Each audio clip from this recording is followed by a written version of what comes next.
So, hello, welcome back to my reading of The Boy at the Back of the Class. Yesterday I read chapter 1 and today I'm going to read to you chapters 2 and 3 because they're fairly short. Okay, whilst you're listening today, have a little think about the narrator. When I mean the narrator, I mean the person who is telling the story. Do we know much about them? Is there anything that you can recall? Okay, so listen really carefully. And I'm going to start with chapter 2, The Boy with the Lion Eyes. For the rest of the day, I kept sneaking glances over my shoulder at the new boy and noticed that everyone else was doing the same. Most of the time, he kept his head down low, but every so often I'd catch him staring right back at us.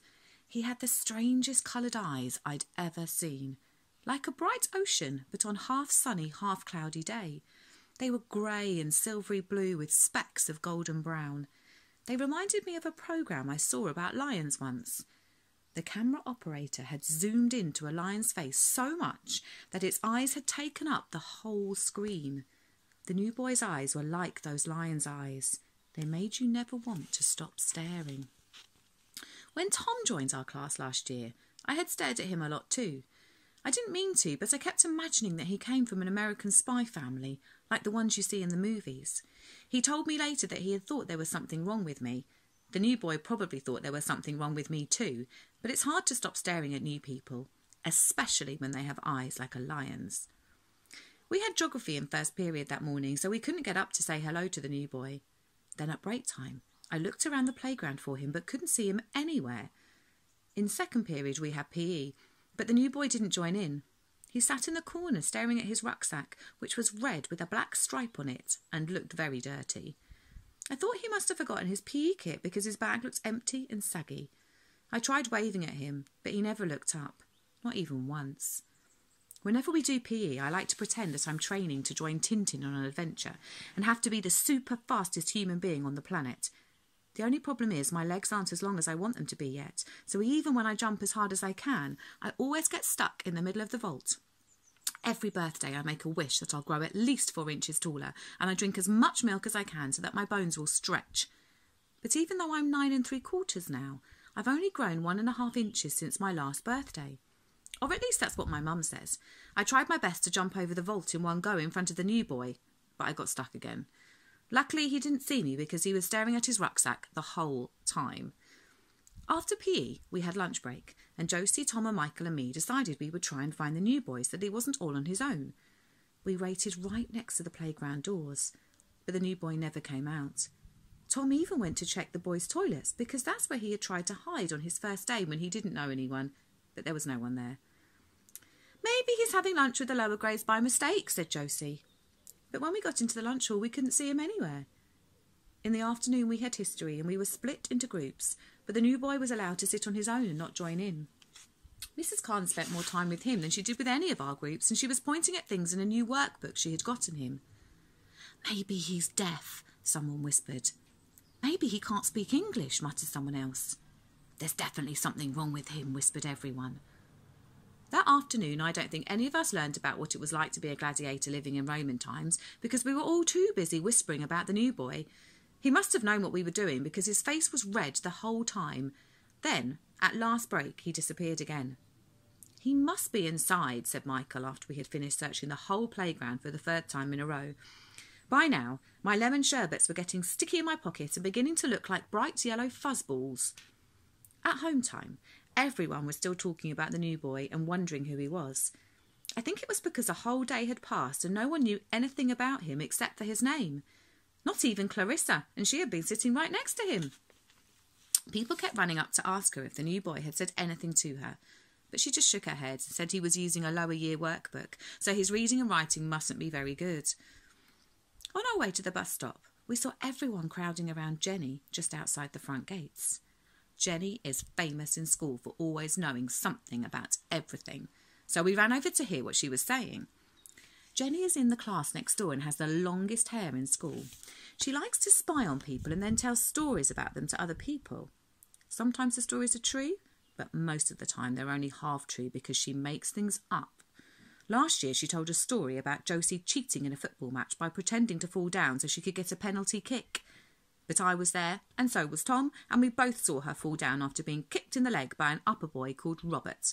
She had a big fat bruise on her leg the shape of Australia for weeks afterwards. But no matter how many times we showed everyone the bruise and told them what really happened, no one believed us. Not even the people who were there. Sometimes I think everyone likes to believe a lie, even when they know it's a lie, because it's more exciting than the truth. And they especially like to believe it if it's printed in a newspaper. I know that now. I also know why Mum says politicians are liars and always shouts at them whenever they come on the telly. Maybe Jenny will be a politician when she grows up. When we got closer, we heard Jenny telling everyone that the new boy had spent all his break times with Mrs. Sanders because he had done something bad in his old school and was too dangerous to be let out into the playground with us. But I didn't believe her. I could tell Michael didn't believe her either because he asked her how she knew so much about it. Jenny got angry and crossed her heart and hoped to die that she had heard Mr. Owen talking to Mrs. Timms outside the teacher's staff room, and that both of them had said how sorry they felt for Mrs. Khan and how glad they were that the new boy wasn't in their class because it wasn't going to be easy to deal with. But before we could ask her any more questions, Jenny's dad began to beep at her from his car, so she ran off. We all watched her go and then looked back through the school gates to see if the new boy had come out, but we couldn't see him anywhere. "He's probably left already," said Josie. Tom and Michael nodded. "Let's just wait 2 more minutes," I said, hoping that he would still be inside. And I was glad I did, because a few seconds later the new boy came out into the playground. He was holding Mrs. Khan's hand and staring at the ground. A woman who was waiting by the outdoor benches suddenly shouted, "Cooey!" and ran over to them. She was wearing a long brown coat, a woolly hat and a bright red scarf. She stood and talked to Mrs. Khan for a long time and nodded an awful lot, but we couldn't hear anything because we were standing too far away. "I wonder if that's his mum," said Josie. I didn't think so because the new boy didn't hug her at all and seemed shy around her too. "Come on," said Michael. He was pointing to his watch, which was beeping like a submarine. Michael has a special watch that tells him when the next bus is coming. It's meant to help him get to places on time, but I've only ever seen it make him bump into things more quickly. "No, wait," I said, and before I could think about it too much, I ran over to where the new boy was standing. "Hello," I said, tapping him on the shoulder. Mrs. Khan and the woman in the red scarf looked down at me as I reached into my pocket and got out the lemon sherbet. "Here," I said, holding it out. I was a little bit embarrassed, but because by now the sherbet was covered in fluff, but it was still good enough to eat. That's the good thing about lemon sherbets. No matter how bad they look, they still always taste delicious. I think I must have spoken too loudly because the new boy took a step away from me as though he was frightened. "It's all right, Ahmet. You can take it," said the woman, motioning to him with her hands as if she was speaking in sign language. But the new boy grabbed her hand and hid his face behind her arm. I didn't know what to do because I've never really scared anyone so much before that they wanted to hide away from me. The woman spoke to him gently again, and after a few seconds he took the sherbet and looked straight at me with his lion eyes before hiding away again. "Thank you," said the woman. She looked at me and gave me a smile. I liked her deep brown eyes because they seemed kind and her bright pink cheeks. But what I liked best of all was how her long blonde hair swirled around in the wind from underneath her hat. "Ahmet will enjoy that on the ride home." I nodded and then ran back to where Josie and Tom and Michael were waiting for me. I felt extra happy because Mrs. Khan had smiled at me with her whole face and had given me a wink too, just like my dad used to do whenever he thought I had done something good or when he was teasing my mum. When I'm a grown-up, I'm going to wink at people just like he used to do and make them feel special too. And as we made our way home, I decided that the next day, whenever I saw the new boy staring at me, I was going to give him just as many winks as I could. Chapter 3. 40 Winks. The next day, and the next day, and the next day after that, I smiled at the new boy and gave him a friendly wink just as often as I could. My goal was to give him at least 40 winks a day because that's what Mum says everyone needs. But after a while, my eyebrows started to feel funny. I could tell the new boy was finding it interesting because he stopped looking at everyone else and kept looking at me. But then Michael saw me trying to wink with both my eyes, one after the other, and said I looked like I needed a doctor. He probably said that because I can't wink with my left eye as well as I can with my right eye, so I decided to stop winking quite as much. That week, Mrs. Khan was teaching us all about photosynthesis and gave each of us a small pot with a seed in it to look after. Everyone was excited because she said there would be a prize for whoever grows the best plant. Even the new boy got one, and I think it made him happy because he kept looking at it. I tried to whisper lots of cheerful words like rainbow and popcorn and marshmallows to mine because I read somewhere that if you tell plants about happy things, it makes them grow quicker. I'd never won a prize before, not even at the fairgrounds. I thought if I tried really hard and kept talking to my plant, I might win this time. And if I couldn't win, then I wanted the new boy to, because he really seemed to like that plant. But I was worried about Brendan the bully Brooker. He's the class bully. His cheeks are always pink because he spends most of his time chasing anyone smaller than him around the playground. He's not very clever and hates anyone that is. If anyone gets a top mark in class or a prize, he'll try and beat them up at home time. I saw him looking at Armit's plant and narrowing his eyes, just like he always does when he's thinking of something mean to do. I didn't like it one bit. His most common trick is to trip you up with his foot. He also likes to tip up your lunch tray as he walks by so that your food dribbles down your chest like runny eggs. He's done that to me a few times. Sometimes he gets caught, but most of the time he doesn't. And even when he does get caught, he doesn't get detention. Most of the teachers seem to like him, though. Maybe it's because when he smiles, he looks like one of those boys that sing in a church choir on television. Mr. Thompson used to call him a rascal, which must be a good word because he gave Brendan the bully a wink and a pat on the back whenever he said it, and then let him run off again. That made everyone else in class, except for Liam and Chris, Brendan the bully's only 2 friends, hate him even more. Even the bullies in the upper years find him annoying. It's funny how bullies don't like other bullies. Maybe it stops them from feeling special. But in school, everyone knows who the bullies are and who they like to bully, and no 2 bullies can go after the same person. It's a strange system, but those are the rules and everyone sticks to them, even the teachers. But Mrs. Khan is different. She doesn't seem to like Brendan the bully as much as the other teachers. She's always watching him, and ever since we were put in her class, he's been careful not to do anything around her.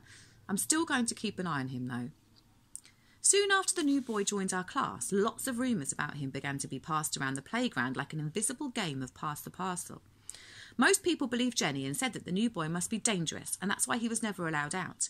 But then other people started saying he had a super contagious disease, and that was the real reason why we weren't allowed to talk to him.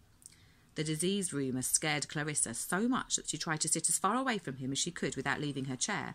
One time she leaned over so far that she crashed right onto the floor. She didn't lean away so much after that, but she always put her arms up or used an exercise book as a divider. I didn't think the new boy looked in the least bit dangerous or like he had an infectious disease, so the rumour I thought sounded the most true was the one that said he was from a super rich family and that his parents had sent him to our school undercover so that he wouldn't be kidnapped. Michael said kidnappers wouldn't come to our school to look for him because it wasn't in a posh area, and Tom agreed. He said that when he had moved from America, his older brothers had told him they must be poor now because they were going to live in the poor end of London and not in the rich end. I didn't really understand what he meant because London doesn't have ends. On maps it just looks like a spilt blob of jam. I wanted to ask the new boy if the rumour about the kidnappers was true and if he needed us to become his bodyguards. But he was still doing all his lessons on his own, and every break time and lunchtime he would disappear, so no one except for Clarissa could talk to him. And she didn't want to. I tried to catch his eye so I could smile at him and whisper, "Hello," but Mrs. Khan caught me and told me to pay attention to my work. Next, I tried to send him a note made into a paper plane, because I'm good at those, but it flew wonkily and hit Nigel on the head instead. He's a tattletale and told on me straight away. I hate tattletales because they seem to like getting people into trouble more than anything else in the world, and they always smile when they're doing it. Mrs. Khan came and took the note and just read it to herself. She shook her head at me, but I think she must have found the drawing I made funny because her mouth gave a tiny smile that only I could see.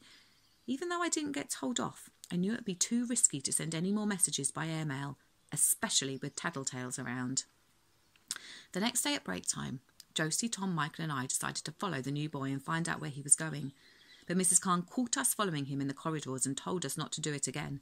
She didn't seem angry, but she did say that the new boy needed to be in seclusion for a little while longer and that it was for his own good, so we promised not to follow him any more. "What does seclusion mean?" asked Josie when we went back out in the playground. None of us knew exactly, not even Michael, although he said it sounded as if the new boy needed to have private treatment like a really sick person in a hospital, so maybe he did have an infectious disease after all. But it wasn't long until we found out what seclusion really meant and why the new boy needed so much of it. So, that's the end of chapter 3. Next time we'll move on to chapter 4. So, have a think about the narrator. One of the things I've noticed is that we don't actually know the narrator's name at the moment. So maybe we can spot out for that next time. Okay, see you all soon.